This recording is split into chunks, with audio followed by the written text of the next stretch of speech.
Hello and welcome everyone. I'm Shivani Gupta. I'm joining you from Adelaide in Australia. This is of course going to be the venue of India's semi-final in the T20 World Cup against England. Over the next 1 week or so, and we're hoping it's going to be a good week for India, we're going to get you all the updates and the action, the analysis right here on CNN News 18. So continue to join our coverage. First up, of course, let's talk about all the four semi-finalists. It's not just India. Remember, miraculously, even Pakistan have made it, our subcontinent neighbours. And then, of course, are the teams of England and New Zealand, all of whom have booked their spot in the semi-final. The run-up to the semi-final couldn't have been more exciting, and this is possibly one of the most exciting run-ups to the semi-final in any World Cup, not just the T20 Cricket World Cup, because even till the very last day, we had no idea which four teams were going to get through, not certainly, of course, and what spot were they going to end at. So finally, it was all cleared up by Sunday evening. It's going to be New Zealand versus Pakistan first up, and then India versus England. Let's take a look at the four semi-finalists. 25 days, 41 matches, and it's down to the final four. India, England, Pakistan and New Zealand. Talking of India, the men in blue ended as table toppers with 8 points and 4 wins to their name. The Rohit Sharma-led team looks settled with firepower. From KL Rahul at the top, Virat Kohli is in the form of his life and is the highest run getter in the World Cup. Surya Kumar Yadav is right behind Kohli with 225 runs in this World Cup and 3 half-centuries to his name. Down the order, Hardik Pandya and Akshar Patel are dangerous customers with a bat against any side. On the bowling front, all eyes will be on Arshdeep and he will be expected to get India early wickets. With the experience of Shami, Pandya and Ashwin in the mix, India looks like an unbeatable team. However, there are some small areas of concern with Rohit playing only one good knock this World Cup, and that too against the Netherlands. The debate over wicketkeeper batsman position continues to rage after Pant failed to deliver in the match against Zimbabwe. India will face England, who finishes the second spot with 7 points in 5 matches with 3 wins. The Buttler-led team endured a shaky start, including a shock defeat to Ireland, but recovered to beat New Zealand and Sri Lanka to clinch a place in the last 4. England are likely to be without David Malan, who picked up a groin injury during England's final Super 12 match against Sri Lanka. The 2009 champions started their campaign with a defeat to arch-rivals India and then suffered a shock defeat to Zimbabwe. But then after a 92-run win over Netherlands and hammering South Africa, luck went in their favour as Dutch stunned South Africa and Pakistan were through to the semis. The good boys of world cricket ended at the top of the table with 7 points. The Kane Williamson-led team started with a win against defending champions Australia and then thrashed Sri Lanka. They faltered in the game against England but quickly reset themselves and beat Ireland in their last league game to make it to the last 4. It's time for the semi-finals, and each of the last 4 will count their chances as one of the best when it comes to entering the big finale of the T20 World Cup is concerned, because at the business end of the tournament, at this stage, there's literally no picking between the 4 semi-finalists. They will have to bring their A game when their matches come on, and possibly a little bit extra, because you need that much to get into the tournament's final at such a big stage. With camera person Guneet in Adelaide, Shivani Gupta, CNN News 18. We will, of course, build up to the first semi-final, which is between New Zealand and Pakistan. It's going to be as interesting as the one between India and England. But, of course, we will focus a little bit more on India's big match coming up. And speaking of that match, it was a bit of a scare for the Indian team and for captain Rohit Sharma earlier today when they came out for their optional practice session at the Adelaide Oval. Rohit was one of the few batsmen, certainly from the Indian team, and one of the few overall who had turned up for this optional practice session. And soon after he started batting at the nets, he was hit pretty sharply and hard on his right hand near the right wrist. It was quite clear at first go itself that this was something that was hurting him and paining him quite a bit. He tried to carry on, couldn't quite. So then he rested for quite a bit. He was looking in discomfort and in pain. He was given some immediate treatment like sprays and ice pack. We saw Paddy Upton speaking to him quite a bit at that time. And then finally, after a break of 30 to 40 minutes, Rohit Sharma came back to bat and it looked like what seemed like could be possibly an injury wasn't quite so. in the end. The Indian team suffered as big a setback as it possibly could be, or nearly there, when they came out for their optional practice in Adelaide 2 days ahead of their big semi-final against England. Rohit Sharma, the Indian talismanic captain, got hurt badly on his right wrist when he was taking a few balls at the nets when he first came out. The good news, though, is that there was immediate treatment given to him, some sprays, also ice packs, etc. And he seems to be doing okay because he came back at the nets and played for quite a bit. Now, the last thing India needs ahead of such a big game is for one of their big batsmen to not be available. He's crucial for India and for the belief that India would have against England going into the semi-final as well. Let me also go across to the cricket experts joining us right now. I've got former India cricketer Maninder Singh and also Deep Das Gupta joining me. Cricket writer and sports commentator Ayaz Memon is also joining me on the show. Welcome, gentlemen. And once again, a hello from Australia, this time from Adelaide. I want to begin with Maninder Paji.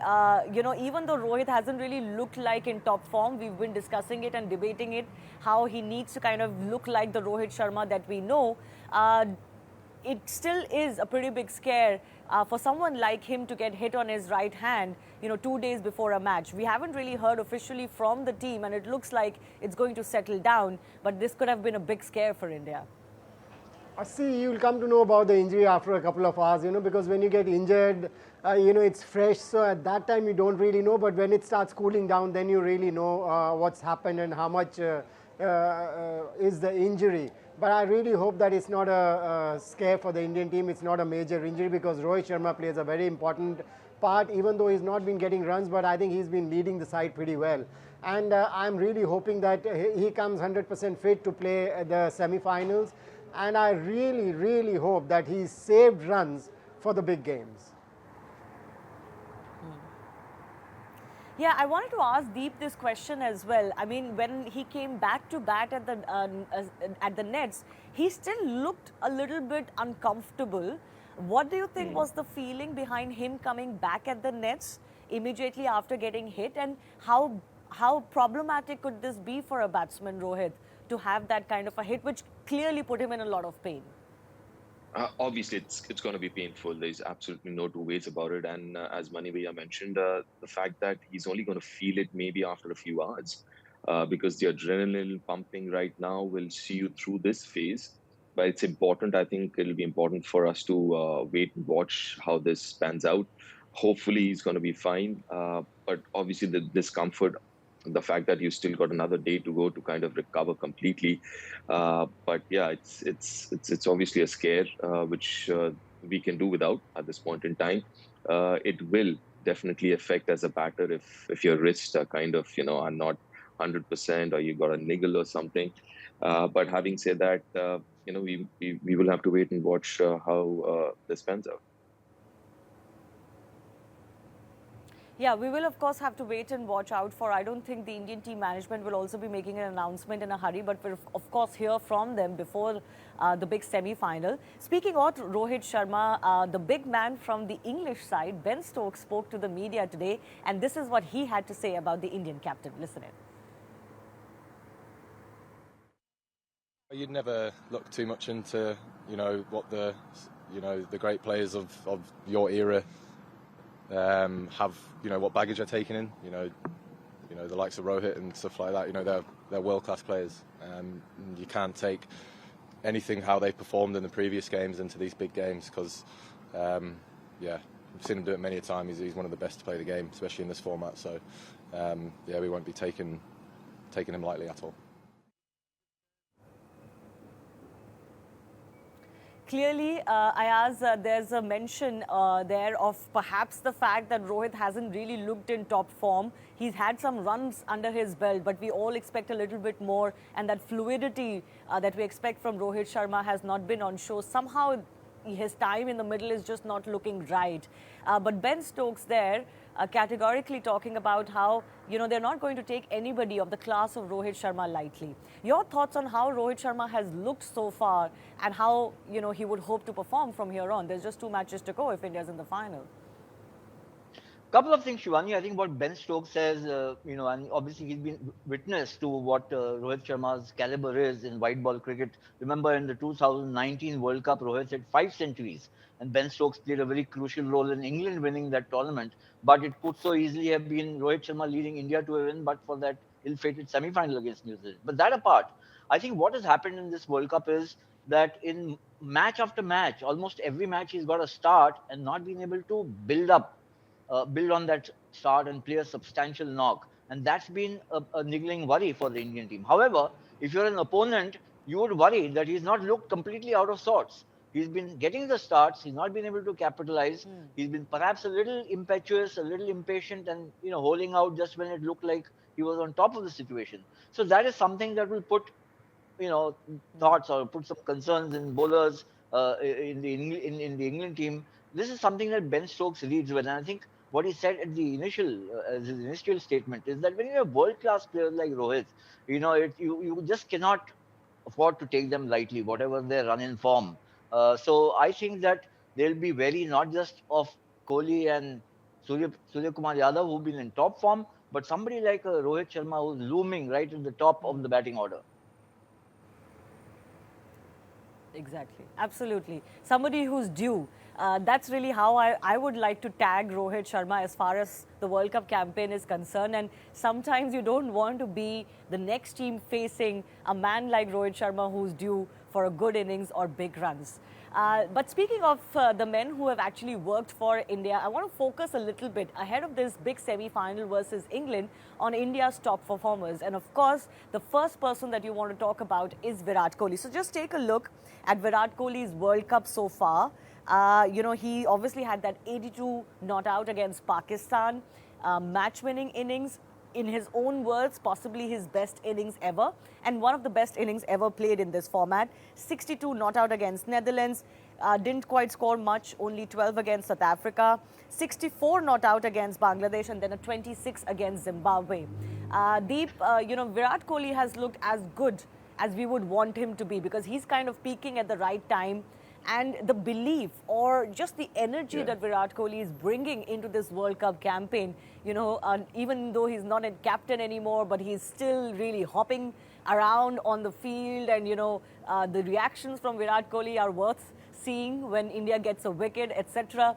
Just the whole energy and the focus he's bringing is absolutely heartening to see, isn't it? Absolutely. It seems like he's in that right mind space where he was when he was dominating world cricket a couple of years ago. It seems like he's in that space right now, and which is so good to see. Obviously, batting wise, listen, I mean, he's a modern day great. I mean, he's so pleasing to the eye. And he's at his best. There's absolutely no two ways about it. As you mentioned, the body language, everything else, his batting, the intent in his batting. In the last couple of years, obviously we've spoken a lot about it, but the fact that at times it seemed like he wasn't getting his template going in terms of, he was rushing at times, maybe too slow in the start at times. But I think in this tournament so far, it seems like he's got everything spot on. He's crossed all the T's, he's dotted all the I's. Can't get better than this, and the consistency. That's the thing about Virat right through his career. If you think about it, in a format like this where consistency is so difficult to get, and he's been so consistent, it's absolutely brilliant. Also, I mean, that middle order is working so well. If you think about it, that partnership, Virat, Sky, Hardik, I think they all are coming together, complementing each other really well. It'll be very, very unfair to talk about one of them without mentioning the others, because I think that middle order is come together. No, it's I'm going to playing as mention a the unit. others as well. I'm just starting with Virat Kohli. Don't worry, Deep. We have Shivani, a little bit reserved for Sky too. No. That's the point, Shivani. What I'm trying to say is he has kind of been able to get this whole unit together and play as a unit where he is the fulcrum and you have Surya and Hardik playing around him. So it's imperative that you have someone like him who's kind of leading the show or leading the pack. No, absolutely, absolutely. We're going to talk about a couple of our other big performers as well. But Manina Paji, one thing that really stands out about Virat Kohli, we all knew he's a modern day great, as Deep put it. We all, have watched him bat since he was very young and grow to this great that he has become. But I think one thing that's truly standing out, or at least standing out again about Virat Kohli, is just his match awareness and that sense that you have to build your innings. Just accelerating at the right time, taking your time when you can, and just, that's just working really well for him. And that's what's really key in a T20 game, isn't it? Because it's all about matching your rhythm to the demands of the match. Yeah, he's brought calmness to himself in this kind of a format, because we were seeing a couple of years ago that in T20 cricket he was trying to hit every ball, which is not possible. You've got to give yourself time, and Virat Kohli is a batsman, if he gives himself time, he can accelerate. We've seen that in the last 5 overs, if he bats, if he's taken some time and bats in the last 5 overs, he scores at a strike rate of more than 250, which is absolutely brilliant. And he is somebody who can do that. So I think he's realized that, he's brought that calmness to himself. As far as match awareness is concerned, Shivani, I think he always had that match awareness. Otherwise, you can't have more than 70 centuries in international cricket. So, that sense he always had. And the best thing about him is, which is very important in international cricket, he's mentally very strong. He's taken his criticism pretty well, because he's been criticized for the past 3 years that no century, for whatever reason, the critics have been criticizing him. Okay, no centuries, but he has been scoring runs. He has been middling the ball. And once he got those runs against Pakistan, he said, now I'm going to make it big. And there was no looking back. So Virat Kohli is a batsman who would score runs himself. But the best thing about these great players is they make partnerships. They make their partners score runs as well. And probably, with Virat Kohli being there, Surya Kumar Yadav has been able to play his game that he has been practicing for so long, because even Rahul Dravid said that he works very hard at the nets, the kind of shots that he plays in the match. He builds that character in the nets, which he takes to the game. And I think the best thing about Virat Kohli is he has been very positive in his approach, and he has given that to Surya Kumar Yadav and, as Deep said, to Hardik Pandya as well. Yeah, obviously. Virat is that fulcrum around which the other batsmen can also kind of get their cue from and perform accordingly. Sometimes they will be taking the lead in their partnerships, as Surya Kumar clearly does and has, and sometimes it will be Virat Kohli. But what a turnaround it has been for Virat Kohli. I do want to mention here, before I talk about Surya Kumar Yadav, that just a year ago, I remember that match that India lost, which was their first World Cup loss to Pakistan in the last year edition of the T20 World Cup. Virat Kohli was effectively the last man standing in that match, but he couldn't quite get going. He couldn't quite accelerate, right? And from that to now, he seems to be at will being able to do what he wants to do. Let's hope that he has enough left in him, because the biggest 2 matches of the Indian team are coming up. All right, so the 2 teammates having a nice time together, and some nice probing questions by Ashwin to Surya Kumar Yadav. Deep, I know that you were, you obviously put a lot of confidence and a lot of weight to the performance that Sky is giving for the team. So very quickly, anything more that you would like to add about what Sky is being able to do for the Indian team? It's incredible, and it's kind of supernatural. The areas of the ground that he accesses is just unbelievable. Let's take the Zimbabwe game, for example. Last over, left arm seamer bowling wide Yorkers, and he hit them for 6 over fine leg. How do you do that? How does anyone do that? So it is incredible. I think I did share with everyone when I asked Surya about this, playing behind square thing, and he said, this has come from his days playing cricket on the streets, right, with rubber ball, because there were houses in front of the wicket, the empty spaces were behind. So while playing on the streets, he picked up these shots, and it's coming so handy right now. It's unbelievable, and the consistency. It's not just about playing those shots, how consistent he is with those shots, and it's not easy. Anyone who has played in Australia and have gone there for the first time to adapt to that bounce and pace, big grounds, big boundaries, it is incredible what he's achieved in this tournament, going to Australia for the first time. It's unbelievable. Yeah, absolutely. And India will need more of that. Before I go to Ayaz on Sky as well, I want to quickly just play out what Ben Stokes, one of the batsmen that England will hope will come good, an all-rounder that England will hope will come good for them, has to say about the Sky phenomenon. Listen. Yeah, Surya Kumar has obviously, came in and set the world alight. He's a fantastic player and plays some shots where you're just sort of scratching your head sometimes. But he's in great form. But about Thursday, hopefully we can try and shut him down and not allow him to get on one of his rampages. It's about assessing and adapting to whatever situation you have in front of you. But obviously we come here to Adelaide, which is a very different dimension ground to the grounds that we're used to playing on. We've been playing on big square boundaries and looking to try and get the batters to hit to them. Whereas obviously here we're probably going to have to look to change our tactics around that. Right. Ayaz, like Deep is saying, like Ben is saying, what does the opponent side do to somebody like Sky to restrict him? Because the man can clearly make good of any ball at any time and hit it, wherever he wants, especially behind the wicket, as Deep was mentioning.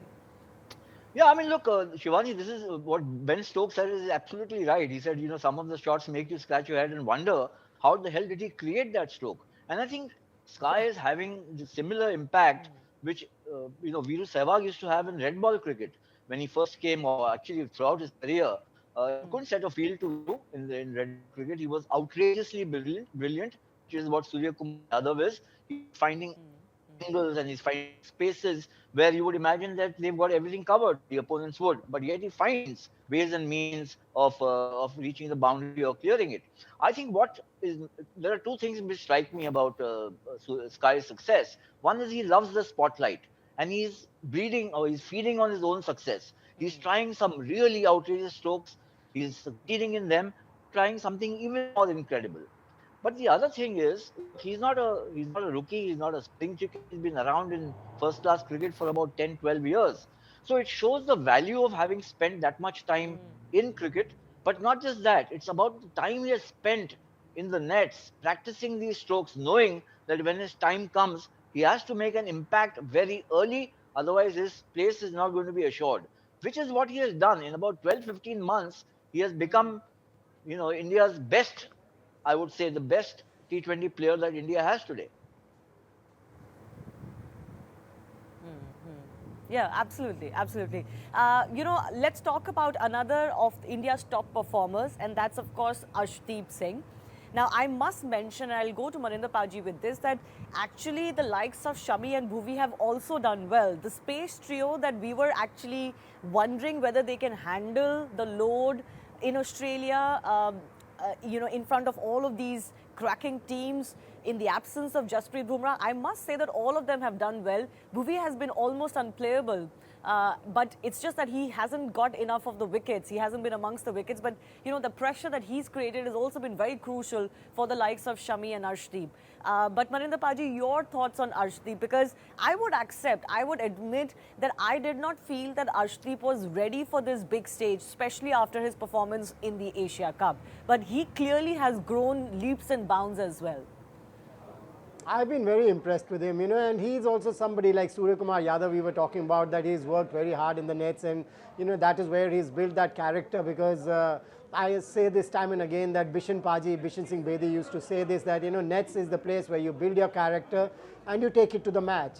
I think Arshdeep, like Surya Kumar Yadav, has worked very hard at the nets, because a couple of years ago he used to look an ordinary bowler, who would bowl at a pace of 128, 130. He's increased his pace, and the way he uses his wrists on the ball, you can't really make out whether he's going to bring the ball into the right-hander or going to swing the ball away from the right-hander. And this can only happen if you worked hard at the nets. I think once he started playing IPL, he realized his potential. Probably by the seniors or by the foreign players in the team. He must have been given that confidence that he's a material, he's got it in him, and if he works hard, he can really play for the country, and he has worked hard, because the kind of confidence, the kind of calmness he has on himself is brilliant. And, you were talking about Bhuvneshwar Kumar and Shami. I think he's been a great help to them because why? He gets wickets up front. And, even if you give him 15th or the 17th or the 20th over, he'll get his captain wickets. And, so many times we've seen Rohit Sharma giving him the last over, which goes to show the kind of confidence he's given to the team management. Yeah, absolutely. And what a right time for somebody like Arshdeep to come along, but also, really find his mojo, as they say, Deep. Because, it's one thing to have the pace, it's one thing to have the variations. It's another thing, especially for a young fast bowler in front of all the big batsmen from the world, to truly be able to deliver it when he wants to do it. The good thing about Arshdeep so far that we've seen is that he's able to execute his plans. You're absolutely spot on, Giovanni. I think it's one thing, as you mentioned, to have the skill set. But at this level, this platform, World Cup, against the top sides to actually deliver.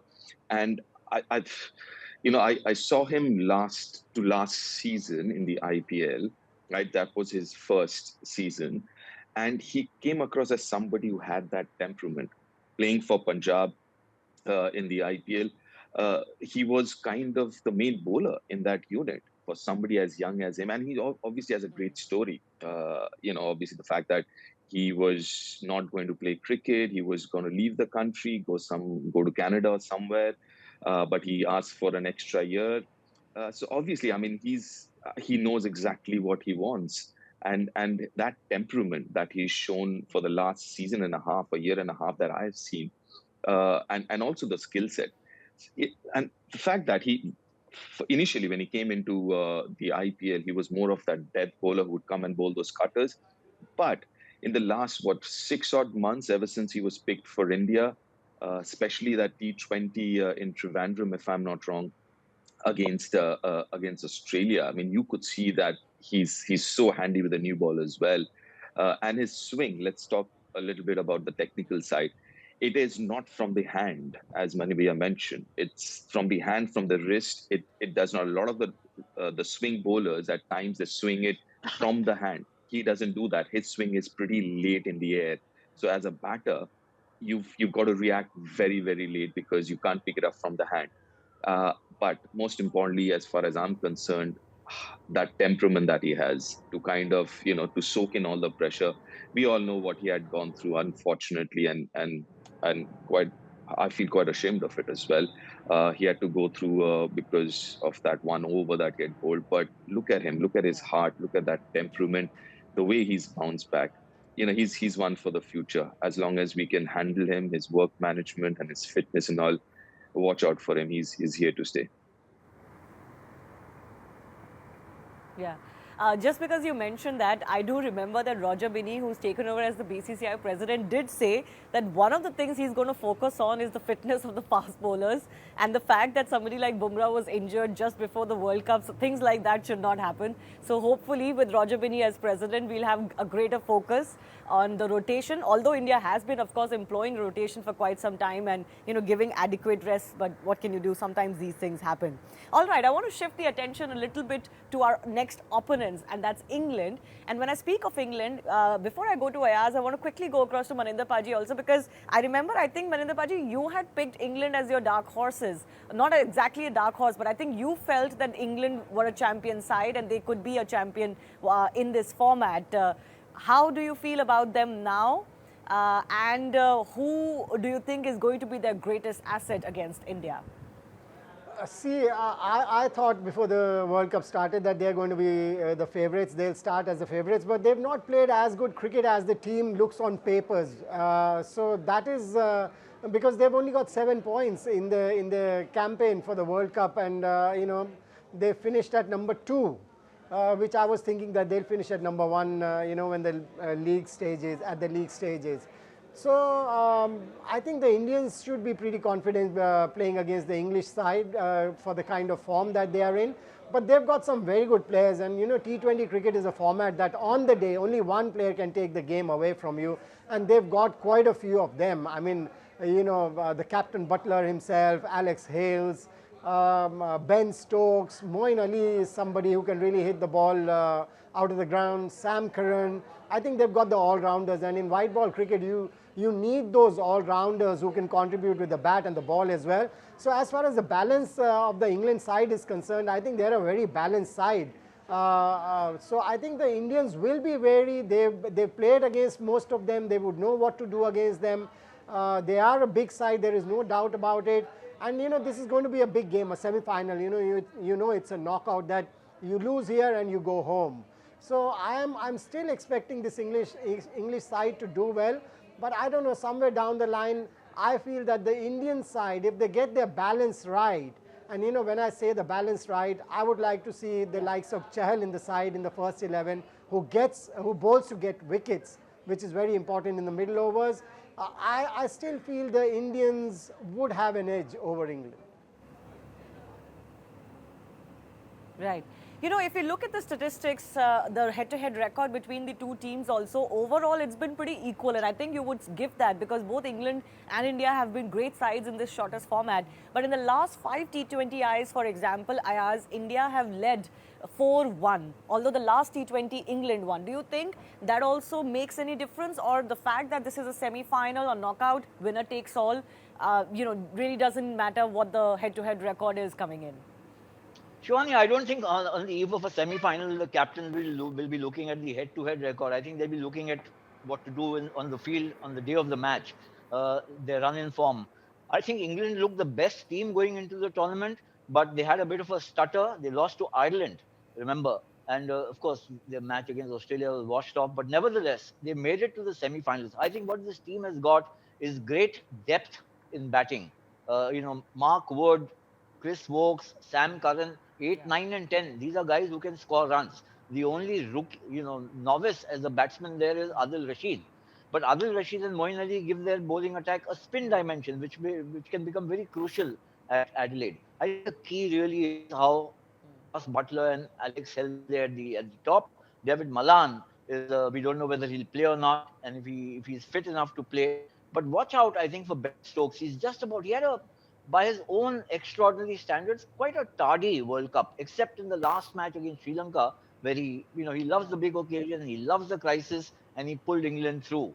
So they've got a lot of depth in batting and they can be brutal in their batting. You've got guys like Liam Livingstone and Jos Buttler and Alex Hales and Ben Stokes himself.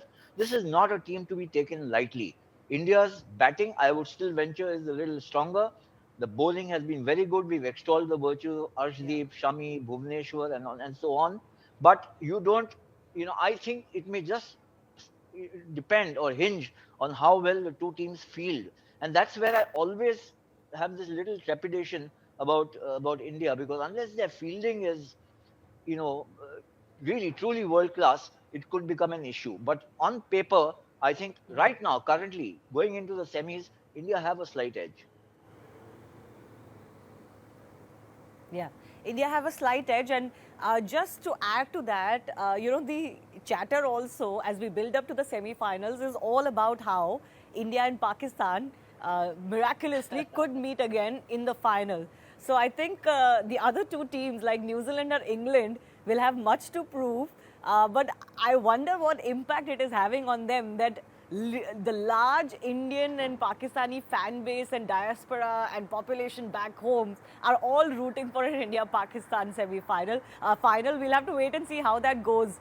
But I have to slip into a very short break. On the other side, we will indeed talk about the first semi-final, which will be played between New Zealand and Pakistan. So stay with us.